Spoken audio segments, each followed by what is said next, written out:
This is Janet Varney, aka Avatar Korra from The Legend of Korra, and you're listening to the Infinite Taylorverse podcast.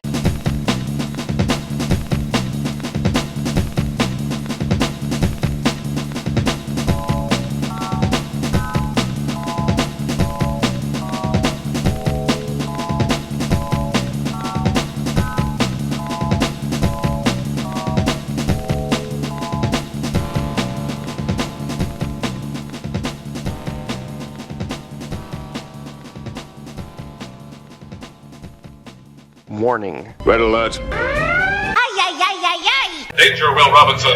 Danger! That's the emergency alert. This episode is full of spoilers for some of the latest and greatest nerdy movies and shows. Spoilers. Listener discretion is advised. What's up, everybody? Welcome to the Infinite Taylorverse podcast. I'm Billie Taylor, and this week we have a special treat for all of you listeners, just in time for the holiday season. I can't exactly open up a portal and send you all tangible presents. But what I have done this week, somehow, magically through the universe, we've obtained a very special guest that I know you're all going to nerd out about just as much as I have. And if you heard that intro a few minutes ago, you're already a little bit excited, I'm sure. But this week, we want to welcome actress Janet Varney, a.k.a. Korra from Legend of Korra, and a ton of other awesome things. But Janet, welcome to our show. How are you doing today? I'm doing great. If you would like to refer to me as Janet Taylor Varney for this podcast and this podcast alone, I welcome you to do so. Okay, Janet Taylor Varney, got it. All the Taylors into the Taylorverse. That's amazing. Exactly. Well, hey, we are so excited to have you. And I know our listeners who have listened to us for 5 or 6 years at this point know that one of my favorite shows of all time, and I should say not just show, but series, is Avatar The Last Airbender and The Legend of Korra. Over 6 years, I've brought that show up so many times, and it's funny when I get asked about, what's your top 5 favorite shows of all time? I'll throw in, Avatar and Korra, and like, oh, that's your favorite cartoon. I'm like, no, you misunderstood. Favorite shows of all time. It is in that list. It is such a great series. So first of all, thank you for joining us today. I guess as we jump into it, we're going to talk about a handful of things, but how does it feel on your end of things, just knowing that you are a part of something so big that has made so many people full of so much joy around the world? Like, how does that feel? It's pretty unreal still, even after all of these years, because it is one of those shows that just keeps kind of living on and finding new audiences. And because it is kind of part of the animation, cool, weird, extra awesome stuff that ends up being alive at Comic-Cons for years to come and stuff like that. I am very much face to face with how much it means to people on a regular basis, which is exactly why those of us who are lucky enough to be part of Avatar: The Last Airbender or Legend of Korra, including people who don't have time to do as many cons, like PJ Byrne loves people, as you would imagine, because he basically is Bolin. But he's just always shooting something. And so that whole crew would love to be out more. I think some of them don't know how to yet. And I'm very available to bring them with me. And then people who were on Avatar have had a little more time to kind of get acquainted with what it means to be, again, one-on-one with people, where you really get to hear from their own lips instead of on social media or whatever, how much it means to them. So it's something that I've become very addicted to, just in terms of the emotional exchange that happens, because, I think in general, actors are fairly empathetic people, and getting that one-on-one time is, both my parents were teachers, I always say this, but I think knowing that they had that feet on the ground experience of watching people be affected by stuff and watching their passion pay off in some way, that feels very comfortable to me, opposed to being in a tower somewhere, right, on a pedestal somewhere where you're the people love it. That's not me, and it's almost no one I know. Yeah. It's life-changing. It really is. And in many ways, I feel like Avatar has just continued to change my life because of my connections with it and opportunities afforded me and stuff. That is awesome. Well, it's funny because not only do I do this podcast, I listen to a ton of podcasts, including Braving the Elements, which is one of my favorites. Yay! It's so fun to relive all those episodes and then hear your guys' perspective. And I guess I've heard some of the answers of questions I might ask you, but I thought our listeners might want to hear some of the answers. So thinking back, maybe back in your high school days and things like that, what was going through your mind? What kind of wanted you to get into all this kind of a career and everything? Well, let's see. Yeah, when I was in high school, I still did kind of imagine myself doing theater, I guess, for a living. I don't know. I got to be honest with you. I was not one of those kids who had like, this grand plan. I had friends at the time who seemed to be pretty sure of what they wanted to do with their lives. And certainly since, because I do this other podcast called the JV Club, where I interview people about their teenage years, I've come to find out that there are a lot of people who were just like I was. And there were a lot of people who just kind of felt drawn or driven towards a certain thing, even that young. But I was not that person. If you look at like old mementos and like, my mom put together this book that's like with little pouches that you can put your stuff from like kindergarten all the way through 12th grade. And she used to have me like fill it out every year. For the vast majority of that, if there was a little space that said, when I grow up, I want to be. Very early on, I said I wanted to be a ballerina or a bike rider. I did not take ballet. I don't even know where that came from. My dad was an avid cyclist, so I'm sure that's what that was. But then pretty swiftly after that, it turned into like, I want to be an actor. So I guess I still thought that in high school. But then something happened to me when I went to college, and all of a sudden, I felt like that was totally unrealistic and dumb. And then I just sort of tried to avoid it in some way. And then it just came back anyway. So yeah, when I was in high school, I mean, I was definitely very hormonal. I loved writing. I loved writing down my feelings. I loved writing lyrics to songs. I loved spending time with friends, but I also really, really loved being alone a lot. I'm an only child with no siblings, and my parents never remarried. So I just spent a lot of time by myself. And that still is a very comfortable space for me. Yeah, but in terms of like performing, I'm trying to, I have friends, I'm in the comedy world a lot, and people talk about like getting bit by the bug and like really needing that like live audience, like the applause, like you get drunk on the applause and the laughter. And I don't know that I felt that. I think it was more internal driven. I just really loved like exploring other people's stories and the idea of like being able to tap into and access emotions and experiences and imagine experiences that I personally hadn't had, but still had the opportunity to like be a part of telling that story. That's really cool. Hearing you say some of that stuff. So obviously, my listeners know this. I'm a high school science teacher, but in high school and college, I did all the music things, all the drama things. And I have children of my own now. And my oldest daughter is in high school, and they're starting to do musicals and plays. And she got cast as one of the leads this year and totally lived vicariously through it because I miss that world so much. um, but yeah, also back in those high school days, thought, this is what I'm going to do. Like, I want to do this forever. And then, of course, reality hits, and some things are about location and some things are about who you wind up meeting and all this. And so my little Midwest thing, long story short, I'm a high school teacher. So, but I love it. And speaking of early career type stuff, did you do the drama roles in high school and then in college? And then did you do theater stuff before you jumped into stand up, for example, and comedy and acting? Yeah, I never done stand up, just to be clear. I've only I'm ever done sorry. improv. No, no, no, it's okay. I just have a lot of friends who are in stand up who say they have that like urge to get out there and like Right, have right, that exchange with the audience. And I don't know that that's me. Although I do really like improv, which is sort of my version of stand up, I guess, is I love right. doing improv. But that's a team sport, right? I don't like being up on Yes. stage by myself. I like interacting with other people. But yeah, I definitely did. I did all the kind of drama stuff that I could. I mean, I just went to public school. The magnet schools that I went to in Tucson, Arizona, where I'm from, definitely had, arts programs for whatever little budget they had. They were still like, cafetoriums or whatever they call them when you Yeah. also eat lunch wherever the stage is. So nothing fancy, but yeah, I really loved doing shows. I didn't do any kind of comedy stuff. There was no improv offered to me until college. And even then, I was very intimidated by the idea of doing comedy, which is weird because I definitely was a performer and definitely was like a funny friend. And I think I just grew up with a lot of anxiety of like, what if I'm not good at this thing people think I'll be good at? Maybe I just won't try it, which I don't recommend. Yeah. I definitely recommend to young people that they do try it for sure. Right. That's funny. Thinking of, you know, as a fan of things, when you watch all these amazing animated things and you don't necessarily know who's on the other side of the character until you kind of look into it and, listen to podcasts and things like that, go to cons. I'll never forget, my wife and I used to love the show At Midnight. And you were on there and it's like your voice. I was like, I'm pretty sure that is Korra. and and of course I looked it up and I'm like, oh my gosh, that is Korra. That is so cool. Yeah. And then, as a fan again, start looking into other things. And you've been in a ton of stuff that my wife and I like absolutely love. I saw that you were in an episode of How I Met Your Mother, which was like one of our favorite shows of all time. And Yeah. there was another one. Now Do you I'm gonna watch lose it. Psych? That's a big one. Psych, Psych. people Yep. really love Yep. Psych, yeah.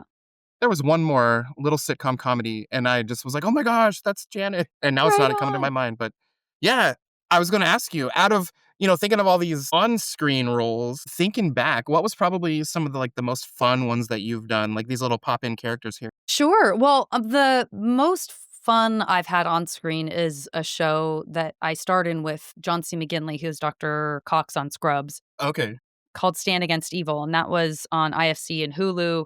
I think it's still out there. I don't know if it's on Hulu right now, but I played a sheriff who fought demons, and it was a comedy from Dana Gould, who was a writer on The Simpsons for many years. So it was like a crazy, like Ash versus Evil Dead meets The Simpsons kind of vibe, which was very, very fun. And we had a lot of like guests from famous like horror and campy things, and the plan was definitely for us to do, if not a crossover, definitely like some sort of companion episode with Bruce Campbell, because we know Bruce, and we got to do 3 seasons, and then I think all of the money just got funneled right into whatever Walking Dead spinoff was being made at the time. Yeah, But that was a pleasure, and I would never have thought anyone would ask me to play law enforcement, so that was a kick. It was very funny to be carrying around weapons. As far as guest star stuff, I mean, How I Met Your Mother was definitely a very fun one.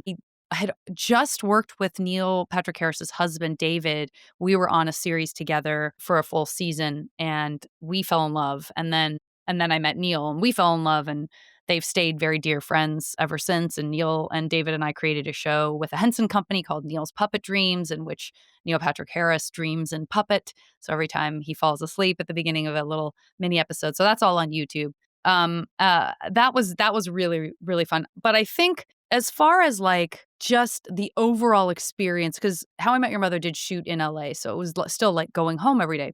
But Psych shot in Vancouver. And the first time I ever went to Vancouver was to shoot my first episode of Psych. And I just absolutely fell in love with it. And I fell in love. So I fell in love with the city itself and the experience of being there. And then I fell in love with the whole cast. And it was such a welcoming and wonderful cast.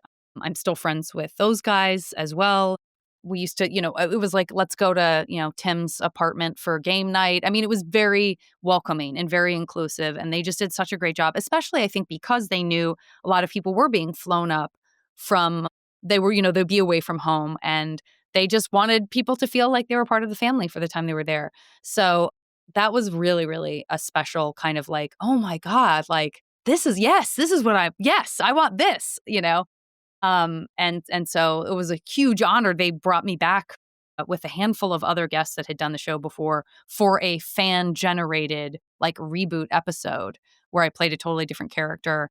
And James Roday, I think, was a big voice behind this episode. And because he loves Twin Peaks, and he brought a bunch of actors from Twin Peaks on for that same episode. And I also was a huge Twin Peaks nerd. So I really felt like, thanks for doing that for me, buddy. Like, thanks for introducing me to all these Twin Peaks actors. This is pretty cool. So that one was kind of one of the bigger, like, oh my gosh, I'm so lucky. Like, how did I get so lucky to get to do this as a job? That was one of those kind of pinch me moments for sure. that's awesome. I'm also, I don't know if you can see in the camera here, I'm a big DC Comics fan. Like, I have this Superman tattoo on my Yes, that's a arm. beautiful tattoo. Thanks. And you were also Wonder Woman in the Injustice movie. Yeah. That Yeah. was so cool. What was that experience like, getting to step into those shoes? It was very, very intimidating. I didn't audition for it. So I did that thing where I was like, are they sure? Like, I feel like they could get someone a lot more famous, for example. But yeah, no, that was that. And that was really special because that was kind of coming out of the pandemic. And I had been doing so much voiceover and so much podcasting from home, when many of us who do podcasts and voiceover work were like having to figure out how to put kits together at our house. And, like California was so hardcore about shutting down. So hardcore. Long story short, that was one of the very first, if not the very first, I think it might have been the second thing that I ever did like where we had just started, California cracked down so hard that it was like no sound engineer could even come into your house to help you put together your setup. You had to just do everything on your own, and they would like try to walk you through on FaceTime. And it's so surreal to look back at that and realize how little contact we all had for kind of a a long period of time. So getting to go into a studio again just felt so novel and special. And I remember walking in and being like, "Hi, humans!" But it still didn't record like as a cast. Like with Legend of Korra, we're very lucky to record as a cast, and that that just doesn't really happen much anymore. So when people ask me how it is to work with any of the actors on that show, if I hadn't worked with them elsewhere, I'm like, I'm sure it would have been great. I did not meet anyone that I didn't already know from that movie, but Yeah. yeah. Teaching was the same way during COVID. It was a rough year or two trying to teach all these Yeah. kids remotely on a camera, and not exactly. Oh my God, don't even get me Yeah, started on what it would be like to be a student or a teacher. You guys are heroes. I don't even know. I don't even know. I can't wrap my head around that at all. it was something. And That's crazy. I'll never forget when our administrator gave us the option to, instead of doing all these live Zooms, now you have the option to record videos of your lesson and put it in your Google Classroom and make sure that students watch it and have this check-in system. And I'm like, oh my gosh, thank you, because they do not tune in. Yeah. Yeah. Oh, that's hard. Oh, that's so hard. I just can't even imagine. To this day, I still talk to my friends with kids of all ages, and I'm just like, my heart just hurts for Yeah. what that time was for all of you. It's finally, what are we, 2025, 5 years out, and things are starting to kind of feel normal again. So that's good. Yeah. Yeah. I'm glad. Well, hey, I guess for our listeners, they're probably wanting me to ask you some Quora questions. Sure. Think back to the time between Avatar: The Last Airbender and Korra coming out. Well, I guess my first question is, how much of a fan were you of Avatar, or did getting the role of Korra get you into Avatar? Yeah, no, I already knew Avatar because one of my best friends that I grew up with, Jen, shout out to Jen, she and her husband and their two twinned girls had not that long before. I mean, I think I already lived in LA. So it would have been like after the series, after Avatar ended, and certainly before I even had auditioned for Korra or anything like that. They had told me, you have to watch this. So I definitely knew and loved the show. I don't think I knew initially what it was that I was auditioning for. I've talked to Mike and Brian about this, and none of us can really remember like how secretive they were, but I didn't have a lot of visuals to go on, did not have really, just kind of had a sense of what her personality was like with just like, a couple of sent a description. And then once we started recording it, it also took a while to see anything. And I remember when I was recording one day and Brian Konietzko was like, "Hey, you want to see something?" And he like took me into the little lab rat maze of Nickelodeon, which was, it was so colorful and cute and wonderful and like full of sketches and all this kind of stuff. And then we went into his office and he showed me that image of Korra with her back to the camera, staring out at. You can see Air Temple Island in the background. You can see Republic City, and I just burst into tears. Yeah. I was like, this is, I just can't. And I kind of did that like on a very regular basis while we were recording the show, and every time I talked about the show and every time I did a con. So people who didn't know me from that period of time, who now know me from Braving the Elements and stuff, like everyone can rest assured that has always been a quality of mine to be like deeply moved by all things Avatar. That's awesome. And my side note here, my friends, if Taylor, the other Taylor, was here right now, he makes fun of me all the time because I am such a crier. Like, and I was never like that until I became a dad. Oh, And I then, bet. and all of a sudden, it doesn't matter if I Yeah. hear a good song or see a good show or just Yeah. something that ignites some nostalgic feeling. It's like, boom, I'm not a boohooer, but I'm a tears well up, go down the cheek kind of a guy. That's my dad. That's my dad, And also a teacher. My dad, high school yeah, teacher. Very much so. I mean, that's who principally raised me. My mom was not a crier. So, yeah, my dad and I would just sit and like watch stuff we loved and like share Kleenex daubing at our eyes. right. I don't know how much into musicals you are, but my family just saw Wicked, recently. And oh Sure. man, we're just, the Yeah. waterworks were there. Yeah, it's hard for me to see stuff like that live because I get like sometimes I get really emotional. I remember Yeah. I went to see Hades Town on Broadway, and there was somebody, and it gets very emotional at one point, and I was feeling very emotional, and I was like definitely crying, but then there was someone who was like 5 seats away from me who was just audibly bawling, and I felt so much better. I was like, "Oh, good. This person is taking all the attention away from me. This is great." Yeah, it's and that's true even with like Avatar in concert, like the music of Avatar that's been touring the world. I've seen that now, I think 4 times. Yeah. Well, I've seen we did a different iteration for this last tour to mark the 20th anniversary. So it's actually a different program, but some of the stuff repeats. And I just bawl my eyes out every time. And girls were trying to like explain to me how to like cry like Sabrina Carpenter downwards so that I wasn't. I was like, but I'm watching. I can't look Right? down. I'm gonna miss the so yeah. That's awesome. I want to see Avatar in concert so badly. It hasn't come super close to me yet here I live in the Kansas City area, and Gotcha. I'm surprised. That's a bummer. it I wish it that it came would have. to Springfield, Missouri, which is about 6 hours Yeah, that's away, too far still. but it was a weekend, like, I was gonna do it, but it was a weekend that we had family and school stuff, and I just couldn't, and I was so sad, but Yeah. yeah, Well, I hopefully it'll make another pass because I know it seems like it's just sells so well every time it goes out. yes, and yeah, seeing all the videos online, and I think there was this one video that had a bunch of guests from the show on there, and D. Bradley Baker just belting out the Oh my Secret Tunnel god. thing live, and Yeah. Yeah, I was there for the one. I don't know if he did that elsewhere, but definitely for the one in Los Angeles, and it yeah, was so fun. And then we did something similar at San Diego Comic-Con with Dee, yeah, and saying he sang it there. It was great, and I that's cried at awesome. at that panel. Yeah, Yeah. yeah, D is awesome. A few years ago, our listeners probably remember, I met him at a con, and kinda like same as you, I'm from Kansas City, but my family knows that my favorite movie of all time is Back to the Future, and Great movie. that particular Rhode Island Comic Con had a kind of a reunion of those guys, and my family rallied together and sent me out there to meet them, but I was looking at the guest list, and I'm like, "Oh my gosh, there's so many other amazing people here, and you were one of those people," and it was just, first of all, so cool to meet you, and, it's really cool going to these cons, and you always hear these stories like, "Ah, don't meet your heroes, don't meet these people," but I've never had a single experience where I was not just blown away by how kind you guys are, so thank you for that.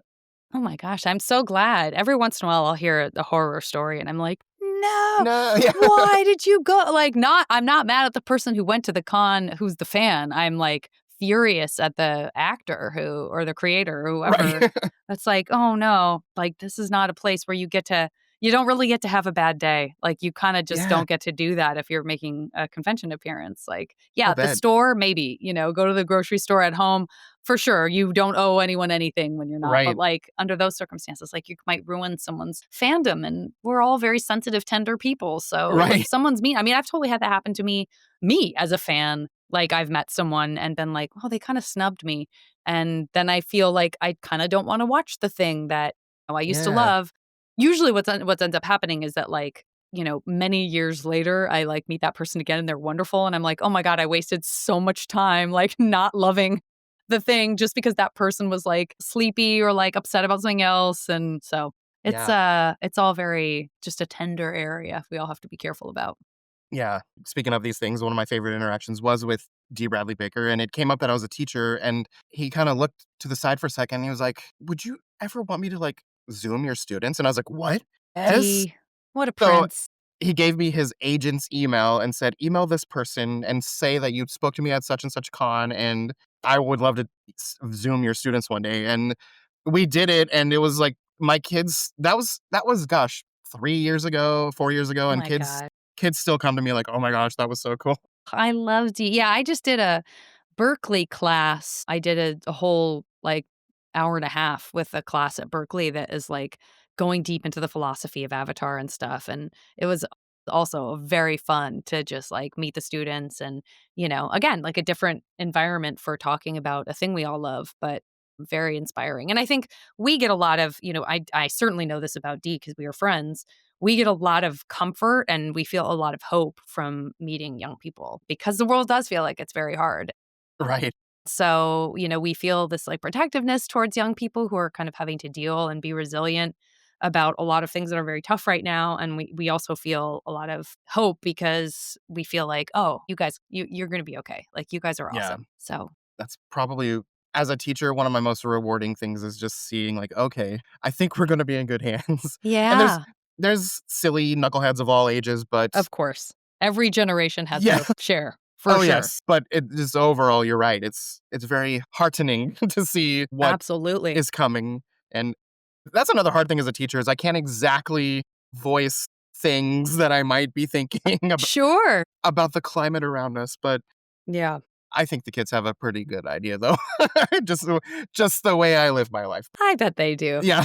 Well, let's see. I'm trying to think. When you were in the middle of doing Korra, would you think back on that? And I know this is such a hard question, so my bad. But what are some of your favorite moments from the show that you got to act out? Well, every season it was really, really, really exciting to see who was going to join the cast. I mean, we just had it was an insane stable of just hard awesomeness season after season. And I guess Mike and Brian had similar tastes to me because, people were just coming in that I was like, what? No, that's like that the person would be on my wish list of, wishing I could get to work with this person. So I think that was huge. When John Michael Higgins came on as Varric, that was a big one for me. I was definitely a fan, and then we became fast friends, and now we do improv together, and he's just one of the dearest people. There were certainly people I did already know from comedy because, again, Nickelodeon was amazing about like tapping into just like funny, talented people. And then there were people that I met that I didn't know before. But yeah, I mean, I feel like I don't want to retell the Lisa Edelstein story because I've told it so many times. But I was a huge, huge fan of hers. I like loved House, and I think she was also like on Ally McBeal. I mean, I just remember her from a lot of different things when I was younger, and getting to do the show with her was huge. All of these people from the first show that came back, getting to work with like Clancy Brown, for example, or Gray. And Gray and I became very close. Those are all just like, and those are the legends. And I very much felt like, and I think a lot of people, Dante and I both talk about this, is that we feel coming in as on-screen actors, coming into a voiceover world where some of these people had been professional voiceover actors for, decades, really felt like we just wanted to learn from them and like, not do a disservice to the work that they were bringing to the table, and certainly not do a disservice to the amazing stories that we were getting to tell through the show. So yeah, those were it's the same stuff that you kind of always remember about jobs in a way, which is like, it's all tied to the people. Certainly like getting to watch Dee do his thing in ADR, getting to see him make animal noises is something that every single person who's ever worked with him will tell you is like a magic trick. We don't understand it. For sure, all the ADR, getting to see us, getting a sense of what's happening in the episodes. When you're reading the script, you know what's happening, but so much time passes between when you record and when you do ADR, not to mention when the show actually comes out. That's period of time in between. You've just sort of forgotten what's happening. So getting to see it on screen, I mean, I definitely was known for like not like having to. They were like, okay, we have to let Janet watch this like 2 times before she'll even be able to like calm down enough to do her job, because I would just get so sucked into like watching what's on the screen in front of me up above. Yeah, so very cool. So with Korra, let's see, I'm trying to think of a question I can ask that you probably can answer, because there might be 1,000 things you can answer.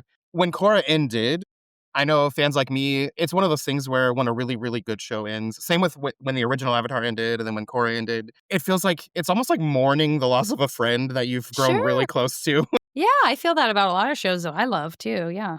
And now that we know, it's out there in the world that there's more coming. There's some stuff headed our way in the very near future.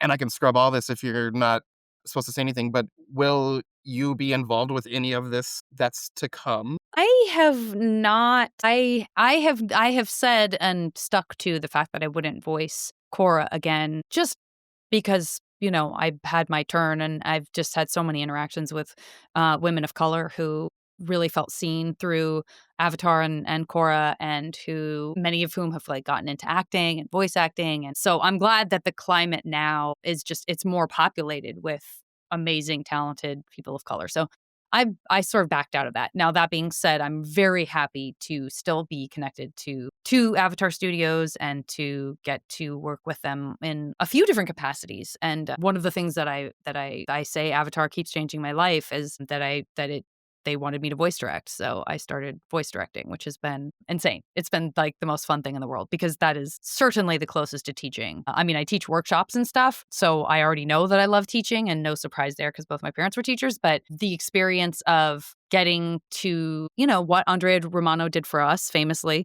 but just getting the best out of someone and believing in them and knowing what they've got in them and how to kind of access and turn up and turn down these little qualities in a performance and stuff it's incredibly rewarding. So that's kind of my favorite thing, that I'm doing right now in some ways. Yeah, that's really cool. So you're there behind the scenes. Yeah, it's That's true. awesome. It's true. So have you had any experience doing some of this stuff outside of the Avatar world with voice directing and other things like that? Yeah, I also directed a series called Rock, Paper, Scissors for Nickelodeon that is Oh, okay. so funny and so great. My kids love We that. just wrapped oh god, it's so funny. It's so, so good. Even if you're not a kid, I still recommend it because the talent is insane and the writing is so funny and sharp. Yeah, really, really, really great show. So great. Yeah, the people that are in it, like Ron Funches and Thomas Lennon and Carlos Ozraki and all of the guest stars, everybody is just like the heaviest hitter of comedy ever Yeah, and voiceover. And so working on that was a tremendous joy as well. And I'm so that season has started rolling out so people can watch it. But yeah, it's so good. that's awesome. Ron seems like the coolest guy. He's a delight. He's a kind and wonderful delight. He came to Kansas City about a year ago, right around my wife's birthday, and it's funny if you knew me and my wife, we are so opposite. I have to be in front of high school kids and be on all the time, so I'm not shy. I'm a huge nerd. My wife's the opposite. She's beautiful. She's just very reserved, very calm. She teaches little kids, so she's not that big on, the big older crowds, but I was like, Ron Funches is coming to town. We have to go see him. And she almost killed me because I don't know if you ever scroll through all the social media comedians, the closer you sit, you might be like fodder for some Oh, for thing. sure. Yeah. But For sure. I was so excited. I bought front row seats and we were at this little club in Kansas City and we were literally, my knees were almost touching the stage. That's how close it was. And he made some joke about, I think, one of the Kardashians. And she went, really? Like, it just made her react. And he looked at her, he's like, yeah, really? So yeah, that's our Ron Funches moment. He spoke to my wife. Love it. Love it. Well, hey, speaking of all the stuff you've been in, is there a role that's just like this holy grail dream role that you think that you would just have so much fun doing if it was just sky's the limit and you could do whatever you wanted? Oh man, great question. On screen, I just would love to work with Emma Thompson someday. I love her so much. She's definitely like my hero. So that would just I don't even care what it would be. Just to get to do it would be enough. And then in voiceover, I don't know, like it would be really fun to do something Marvel related. It would be fun to, Yeah, get to do an X-Men thing or something. I think that would definitely like check off a box of another universe that, I have a lot of affection for and I know a lot of people do. that's great. Yeah, then you would have hit obviously Avatar's huge. Then you've been in DC. I think you were also in the Harley Quinn show once, right? Yeah, yeah. I keep waiting for them to write more for Mira because I'll So be yeah, there. I will yeah. be there. I think Love then we it. can get you to be some kind of a Disney princess and Yeah, and then so, hit what else? There was and then Star Yeah, Wars. Star Yeah, Wars. Yeah, yeah. Star Wars would be great. yep. Well, hey, I guess before we kind of begin to wrap things up a little bit, do you have anything fun planned for this holiday season?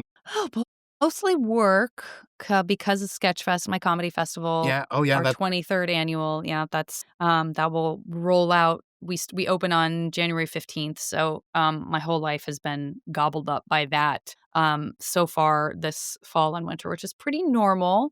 But it's going to be a great one. We got a really really great fun stuff planned.